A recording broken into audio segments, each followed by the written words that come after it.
Hello and welcome. My name is Sam Spiz and I do a bunch of things with sound.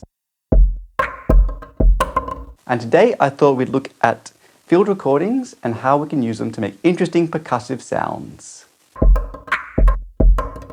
So I was cooking the other day when I came across the sound of a piece of carrot in this ceramic sink, and I thought to myself that it could be an interesting sound to use for percussion because it has quite a wooden quality but also a ceramic quality, and as it bounces around inside the sink you get interesting percussive patterns. Now I'm using this lovely field recorder, but I also suspect that you could probably use a modern telephone and it would work quite okay. The important thing is the sound of the ambient environment, how noisy or preferably how quiet it is, and the position of the microphone from the source. So how close it is to get a more kind of macro approach, let's say, or how distant it is for a more ambient and atmospheric approach. Okay, let's see what we can get.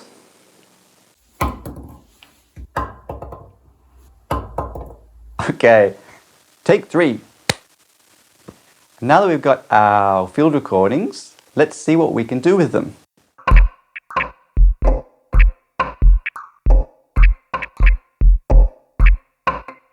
So here we've got our raw recording. We can hear some of the wooden quality and the ceramic quality and the percussive patterns we get from it. Okay, so we've sampled the world around us, and now we're going to try and make some music with our recording. Now I'm going to use the audio devices from Live Intro 11 because it's the most accessible version, plus some free third-party plugins such as TDR's Nova EQ, which is a 4-band fully parametric dynamic EQ with a high pass and low pass, which will allow you to sculpt sounds. Soft tube saturation knob, great for adding crunch with a 3-band selector to let you decide what you want to focus on, which frequency range. And finally, Audio Things Filter Jam, which is 4 filter banks for 4 different filter types in this handy filter bank. There's not much writing on it, it's very ambiguous, so it forces you to use your ears, and it adds a lot of it. Completely changes the tone of a sound in a way that I find very pleasing, with lots of crunch available as well. And finally, I created a folder in the Finder to put our interesting sounds that we create and added a shortcut to that. And that will allow me to drag sounds across to put them into a drum rack or into Simpler, and it should just be a good way to stay more organized and to work a little bit more quickly.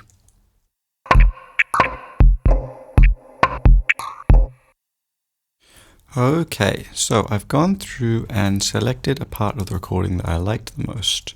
The first thing to do will be to make it into one audio file by consolidating, which is Command J. Now we've turned it into one audio file. We're going to want to make sure warp mode is turned on. Here I've got in beats mode, and you can see that the clip tempo is 114, which is the same as the project tempo. So it's not going to affect the sound, but we need to have it turned on so that we can place warp markers at all the transients. We've now put our warp markers in. Let's say we're going to go right click, slice to new MIDI track, which will separate this to a new MIDI track, and we can choose to do it by warp markers, which will give us 11 slices. And now we have our carrots separated out onto different drum pads, which is quite handy. The first one will be usually nothing, okay?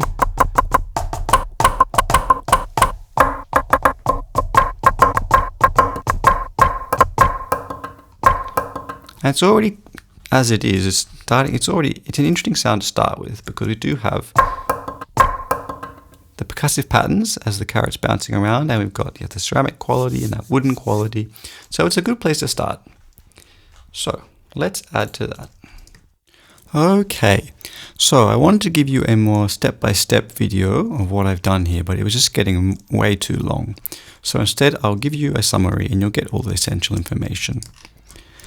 So the first thing is I have taken our sliced up field recordings onto a drum rack, and then I've armed the track and used the session overdub, a session recording, to overdub automation directly into a clip. So you arm the track, have this button armed, and then it begins to let you apply new automation. So you'll see what I mean. As I play the clip, you'll see all this motion. I might give you some more detail on what I've done here. Again, using all Ableton Live intro devices. Okay, let's have a look.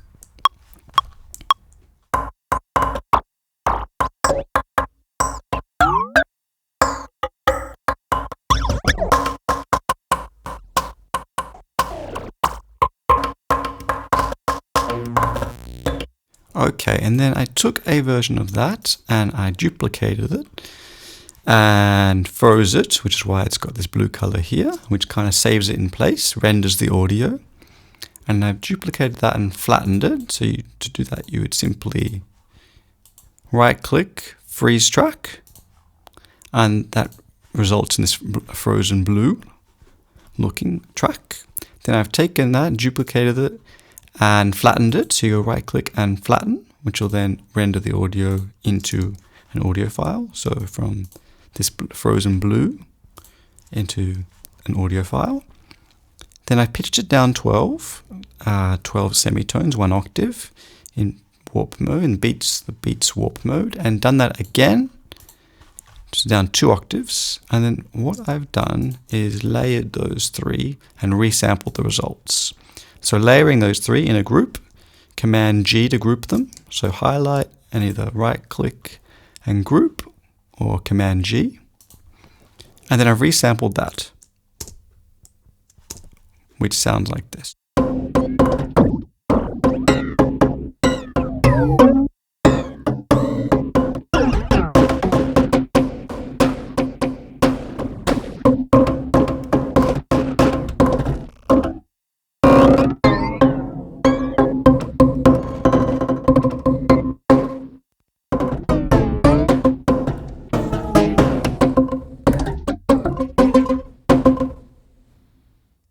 Okay, so I might show you what I did with these devices, wrapping these devices.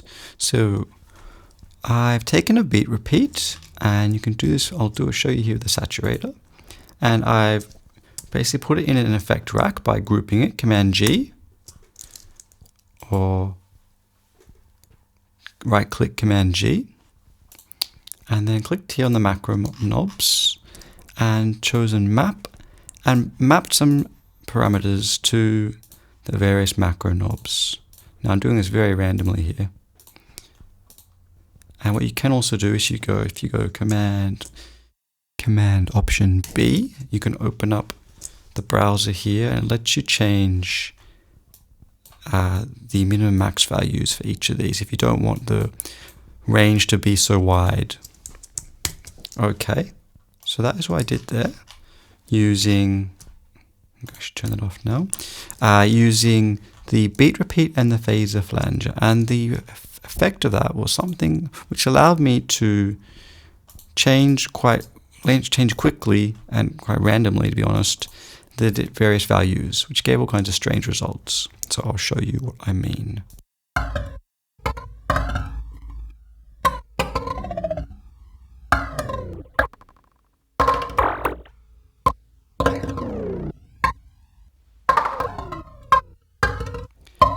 And so that allowed me to quickly generate some ideas, which I recorded into the using the session record.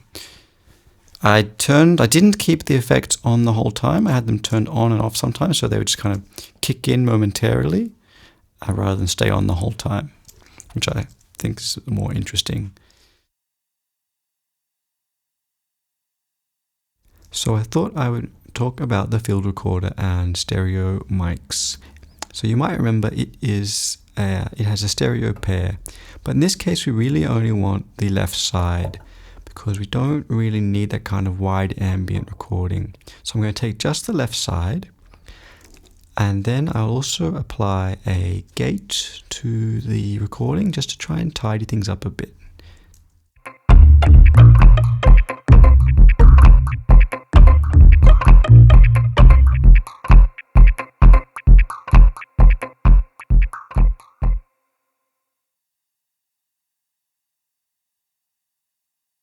Now what I'll do here is I will go through and find the ones that I like, and then I'll right click and say crop sample.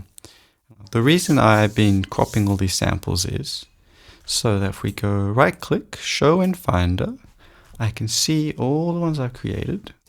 I can select them all and I'll drag them across here to this folder. I'm going to copy them across like that. So now I've done a little bit of tidying. I've named them all so it's a bit clearer later on when I'm looking at them. And we can move forwards. So I'll show you quickly what I did to create kick drums and some hi-hats. So here is our original field recording. And here it is somewhat processed using the crazy chains. Here it is in as a hi-hat and another, and some kick drums. So what I did was here I have some of our processed recordings. I took them and put them into a simpler device rather than into a drum rack. And the reason for that is so that I could play them across a keyboard rather than across a drum pad, which allows you to find the octave you want to work in. So a kick drum, it's going to be lower. For the hi-hats, it's going to be higher. And then I adjusted the playhead. So that sounds a bit like this. I adjusted the playhead to get this kind of clipped attack. And then I moved the envelopes around, adjusted the envelopes. After that came some effects, which will be all the ones that we talked about before. So I'll turn them off in the order that we had them. So, set some saturation knob, just to make it slightly crunchier. Filter jam to add a whole lot of tone, and low resonance, which you'll hear on a sub. A gate to tame the tail in particular. Makes it slightly snappier in regards to the tail. A high pass filter to take away some of the lows so it's not too woofy, or it also sounds nice without it. So I recorded it twice, with and without. TDR's Nova to shape a bit the sound. And then finally, if you look here, you'll see that our sound is quite wide, but this, well, as you see, it brings it in terms of stereo width. And then what I did was, going back to here, I grouped the simpler, Command G to put it inside an instrument rack, showed the device chain, and then I duplicated it. I duplicated the device chain and selected a second, less processed sample, like this, for example. And it means that you get a very different transient on top. And then I had played around with that. So adjusting the pitch and the shape, and it means that it came up with something like without, with, and it's a lot boxier, which I quite enjoy. Just to have two different flavors. One that's quite minimal and punchy, one that's quite a bit boxier. And you see I've turned it down there. Turned down the chain, and I played around with having the filter on and off. And then I did something very similar to create hi-hats, but I worked much higher in terms of octaves, and I probably adjusted things like the filter jam so that it was to give it a much different sort of tonal shape and much brighter sound, more similar to a hi-hat. And that is how I created the kicks and the hi-hats.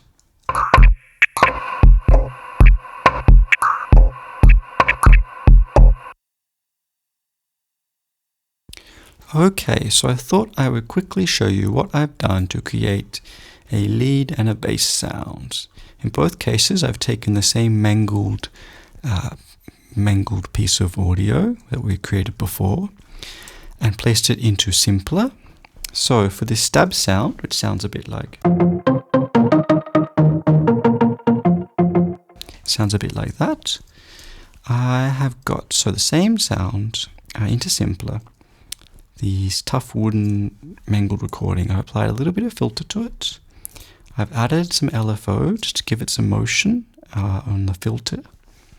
I've turned retrig off so that it doesn't re-trigger the LFO every time we play the key. The tuner was to make sure it's in tune, a bit of chorus, some delay, a little bit of glue compressor, auto pan for more motion, saturation, and the compressor was to give it some motion again, some rhythmic pulse against the drums, and finally TDR's Nova. And for the bass, I've done something very similar, which sounds a bit like. So it sounds quite interesting. It's very rubbery. So both of these have got, I've used the same recording in both of them, and they've got quite a rubbery tone because of the chorus that we applied way back at the beginning when we used the wrapped chorus device to create lots of different quick ideas. It added this really rubbery sound or timbre to the original field recording. So also here I've applied a little bit of filtering to tame the highs, LFO. Oh, the LFO is not doing anything actually. And pitch envelope's not doing anything either here. I've pitched it down, I've transposed it. Saturation knob, yes, to add a bit of bite. Filter jam. Let's see what it sounds like without it. Nice, okay, definitely adding some low resonance. Again, high filter, high pass, retain the lows, not to keep it from being too woofy. TDR's Nova for a bit of sculpting. Utility to make it less wide because you don't need it to be so wide as a bass when it's a bass stab. Saturator and also glue. And that is how I created a bass and a lead sound from the same recordings.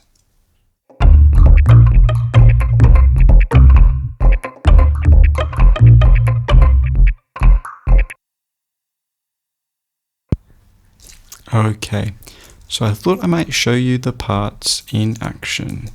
I've put together a simple drum rack, which I'll show you here.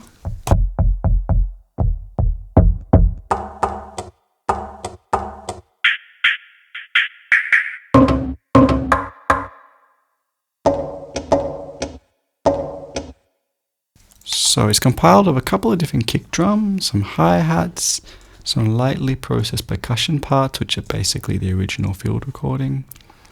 And then here I've got our bass part.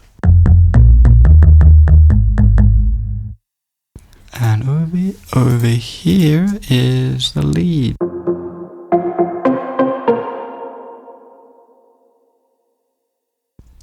And then together they sound something like this.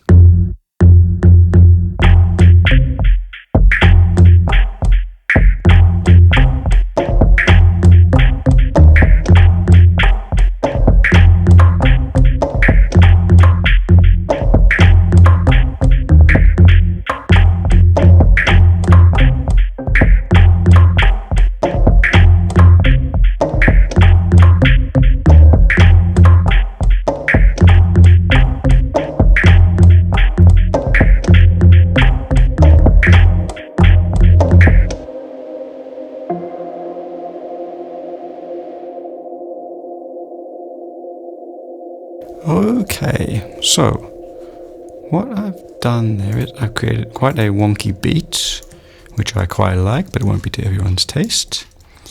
And it's basically as it was before, everything I've shown you, plus some parallel processing.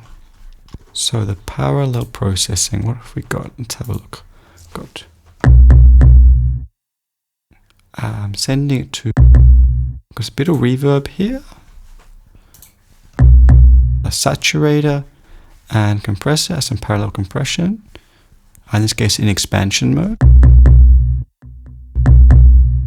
filter jam in parallel, giving it a nice kind of low thunk. And this here, TDR Nova, is just to cut some lows out. And it's basically some ear candy, to be honest. So I've swapped the stereo channels, so left becomes right and vice versa, and then put left out of phase, which creates this very wide and strange kind of ear candy, which when you sum to mono, disappears completely. So that's in stereo, and that's in mono and it's gone. I've got this here is summing to mono.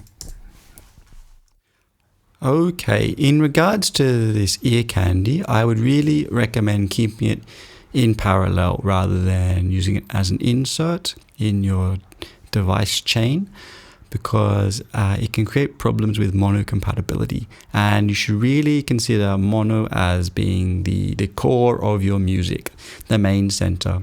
It will make mixing much easier later on, and it will make compatibility much easier, as in how it translates from one system to another. And that is it for parallel processing. I've got the same thing here, the drums are going into the same sends, and same with the lead. And that is really it. So a whole lot of different sounds made from the same simple, or through the same kind of simple process of the same field recording. Okay, I thought we'd end this video here. I hope you found the process inspiring and that it's shown you that you can sample the world around you and make music from anything. Next time I thought we'd take our drum racks and have a look at more performance-focused ideas. If you've got any questions or comments, let me know. Otherwise, until next time, ciao!